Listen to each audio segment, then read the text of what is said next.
ایک بھائی نے پوچھا ہے کہ کیا لوہے کی انگوٹھی پہن سکتے ہیں؟ مرد چاندی کی انگوٹھی پہن سکتا ہے، سونے کی انگوٹھی نہیں پہن سکتا، جبکہ عورت چاندی اور سونے دونوں کا استعمال کر سکتی ہے۔ رہی بات لوہے کی انگوٹھی کی، تو اس سلسلے میں ایک قول تو یہ ہے کہ یہ جائز ہے، یعنی لوہے کی انگوٹھی پہننے میں کوئی حرج کی بات نہیں، کیونکہ صحیح بخاری اور مسلم کی روایت ہے، اللہ کے نبی صلی اللہ علیہ وسلم نے بیان فرمایا تھا التمس ولو خاتما من حدید، کہ ایک انگوٹھی تلاش کرو چاہے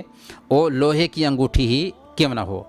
جبکہ بعض علماء کا کہنا ہے کہ لوہے کی انگوٹھی استعمال کرنا جائز نہیں ہے، کیونکہ اللہ کے رسول صلی اللہ علیہ وسلم نے ایک شخص کے ہاتھ میں لوہے کی انگوٹھی دیکھی تو آپ صلی اللہ علیہ وسلم نے اس سے کہا تھا، یہ سنن ابی داؤد کی روایت ہے، سنن ترمذی میں بھی یہ روایت آئی ہے،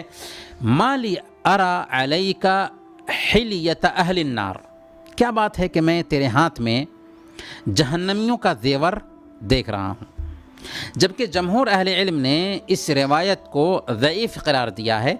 اس لیے راجح یہی ہے کہ لوہے کی انگوٹھی پہننا جائز ہے، البتہ افضل ہے، بہتر ہے کہ نہ پہنا جائے۔ اس سلسلے میں عورت اور مرد کا حکم برابر ہوگا کہ بہتر ہے کہ لوہے کی انگوٹھی نہ پہنے، لیکن اگر کوئی آدمی پہنتا ہے تو شرعی ناحیے سے کوئی مضائقہ نہیں ہے، کیونکہ ممانعت کی جو حدیث ہے وہ ضعیف ہے۔